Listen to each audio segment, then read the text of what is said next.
ప్రియమైన వాళ్ళరా, ప్రభువైన యేసుక్రీస్తు నామములో ఈ ఉదయకాల సమయాన మీ అందరికీ నాకు హృదయపూర్వక వందనాలు తెలుపుకుంటున్నాను. ఈరోజంతా కూడా మీరు చేయబడిన విషయంలో దేవుని హస్తం మీకు తోడై ఉండి మీకు జయాన్ని కలుగజేయను గాక. ప్రియమైన దేవులారా, ప్రభువైన యేసుక్రీస్తు యొక్క పుట్టుక గురించినటువంటి అనేక సందేశాలను మనం ఈ రోజుల్లో మనము ధ్యానిస్తూ వస్తున్నామండి. ఈరోజు కూడా ప్రభువైన యేసుక్రీస్తు యొక్క పుట్టుకతో సంబంధించినటువంటి ఒక స్థలాన్ని గురించి మనం ధ్యానించుకోబోతున్నాం.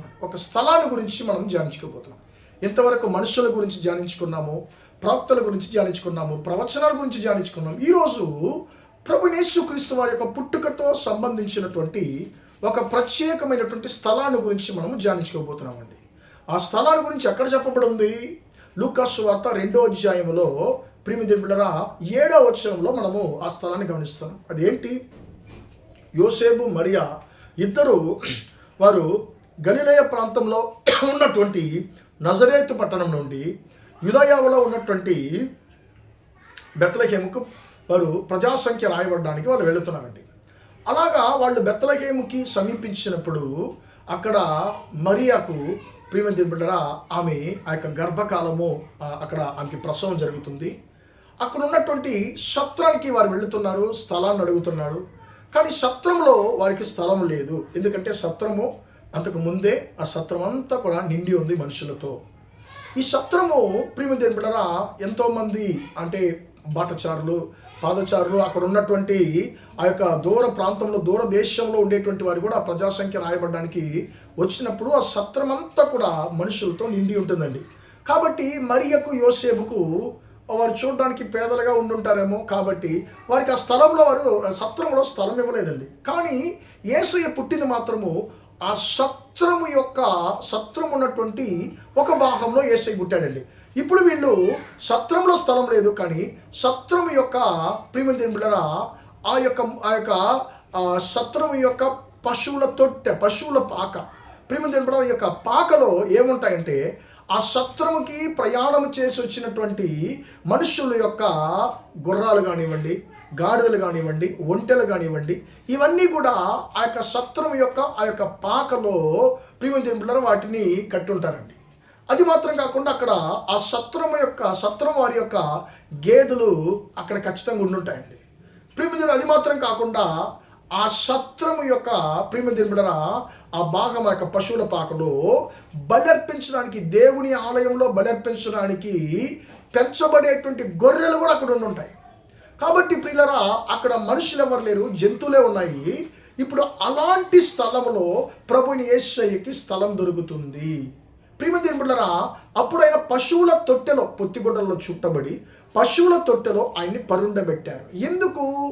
ప్రియమైన ఆయన కాపరి, ఆయన మంచి కాపరి, ఆయన యొక్క లోకానికి కాపరి అనేటువంటి ప్రియమైన సంగతిని సాదృశ్యపరిచే విధానంలో ఈ సంగతిని తండ్రి అయిన దేవుడు అనుమతించాడు.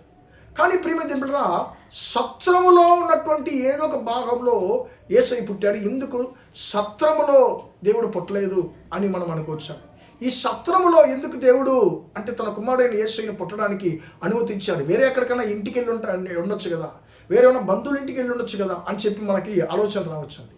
ప్రియమైన దేవులారా ఎందుకంటే సత్రం గురించి మనము ఆలోచించినట్లయితే ఈ యొక్క సత్రము పూర్వములో బోయేజ్ యొక్క ఇల్లు, బోయేజ్ యొక్క గృహము అని చెప్పి ప్రియమైన దేవులారా చరిత్ర ఈ యొక్క సత్రం గురించి చెప్తుంది. పిల్లరా బోయేజు రూతును వివాహము చేసుకుని ప్రియమైన దేవులారా ఓబేద్ అనేటువంటి తన కుమారుణ్ణి ఈ స్థలములోనే ఆయన కన్నట్లుగా ఒక చరిత్ర చెప్పుచుంది.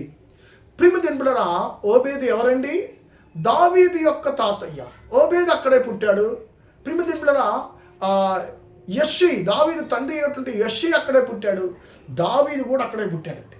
ప్రియమైన దేవులారా అప్పుడు యేసుక్రీస్తు దావీదు కుమారుడు కాబట్టి దావీదు ఏ యొక్క ఇంటిలో పుట్టాడో ఆ ఇంటిలోనే దావీదు కుమారుడైన యేసయ్య కూడా పుట్టాలి అనేటువంటిది దేవుని యొక్క ప్రణాళిక. ప్రియమైన దేవుడు ఇప్పుడు అది దావీదు యొక్క ఇల్లుగా లేదది, అది సత్రంగా మార్చబడింది.